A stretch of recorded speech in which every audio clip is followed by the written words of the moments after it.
Hey everyone, welcome back to RideZoneBikes, and today we've got a complete deep dive into one of the most anticipated mid-size cruisers of the year, the 2025 Honda Rebel 850. This bike is already making waves because it sits right in that sweet spot between the smaller Rebel 500 and the bigger, more powerful Rebel 1100. A lot of riders have been asking for something that feels stronger on the highway but doesn't carry the size and intimidation factor of a full-liter bike, and Honda seems to have listened. The Rebel 850 is designed to give you more muscle, more tech, and still carry that stripped-down, rebellious cruiser look that's made the Rebel family such a success over the years. Let's start with the engine, because that's where a cruiser lives or dies. The Rebel 850 uses an 850cc liquid-cooled parallel twin that's been tuned to focus on usable torque and everyday power. This is not about chasing extreme top-end horsepower but about giving you that strong surge right off the bottom and through the mid-range where most riders spend their time. Whether you're pulling away from a stoplight,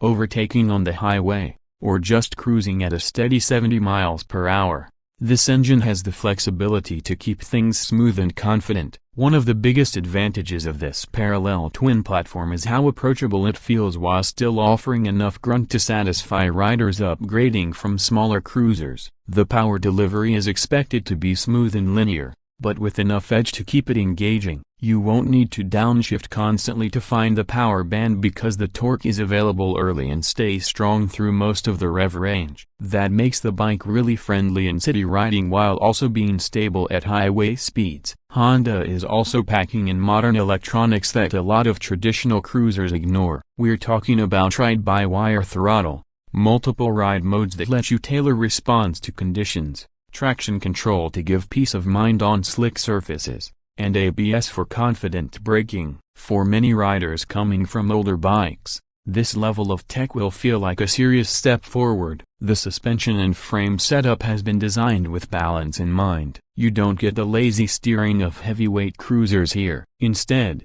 the Rebel 850 aims for neutral geometry, decent ground clearance, and suspension that absorbs bumps while keeping the bike planted. The fork up front and twin shocks at the rear should be well damped and capable of adjusting preload, giving riders options whether they're solo or carrying a passenger. Braking duties are handled by dual discs up front with strong calipers, plus a rear disc, all supported by standard ABS. This setup should inspire confidence whether you're weaving through city traffic or rolling down twisty back roads. The ergonomics are classic Rebel with a low seat height, making it very approachable for riders of all sizes. Expect something in the 27-inch range, which means flat footing at stops is easy, and that adds a ton of confidence especially for shorter riders or those new to mid-size bikes. The bar and foot peg placement are designed for relaxed comfort without going extreme into feet-forward territory, which makes longer rides more enjoyable without giving up too much control. The ergonomics allow you to cruise comfortably yet still feel in command of the bike. Design-wise,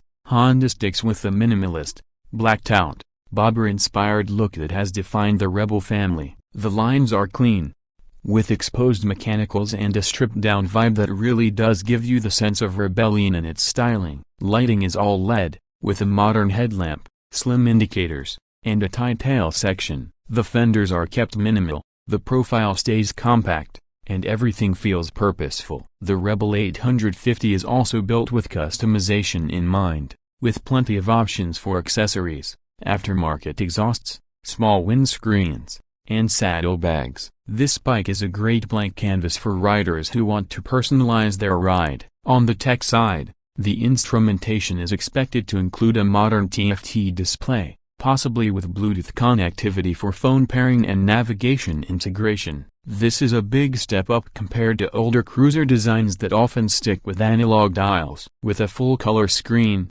you'll be able to access riding data, fuel economy, and possibly even turn-by-turn directions depending on the final spec. For riders who want that blend of old-school cruiser aesthetics with modern convenience, Honda is clearly bridging the gap. Now let's talk about performance in the real world. Around town, the bike is going to feel easy to handle because of the balanced weight distribution and that strong low-end torque. On highways, The 850cc engine has more than enough pull to keep up with traffic effortlessly and give you overtaking power when you need it. Long-distance riding will also benefit from the smoother delivery compared to a vibrating V-twin. This engine design is inherently smoother, but it still retains enough character so you don't feel disconnected. Honda's engineers seem to have found that middle ground between cruiser character and everyday usability. Fuel efficiency should be solid for its class. While the exact tank size and mileage haven't been officially confirmed,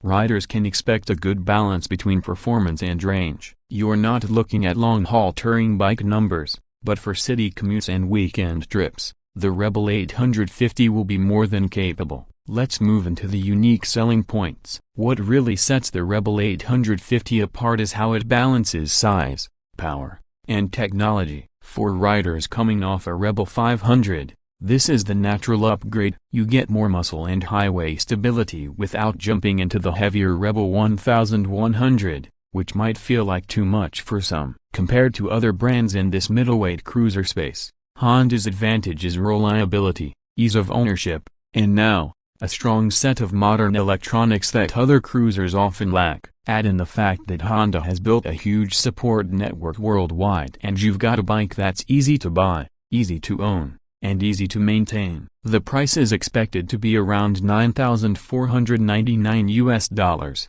which makes it a strong value considering what you get. It's less expensive than many Harley-Davidson or Indian mid-size cruisers while offering similar or better technology. That means Honda is targeting riders who want a solid balance between affordability, performance, and features without sacrificing design. In markets outside the US, prices will vary, but Honda usually keeps things competitive even with import duties. Of course, there are a few considerations to keep in mind. Some riders may prefer the traditional thump and rumble of a V-twin, which the parallel twin can't fully replicate. The tank size might limit really long-distance touring without frequent fuel stops. And while the bike is expected to be nimble, once accessories or luggage are added, the weight could creep up. But those are small trade-offs compared to the overall package Honda is offering here. In conclusion, the 2025 Honda Rebel 850 looks like it's going to be one of the most versatile cruisers in its segment. It's approachable for new riders looking to upgrade.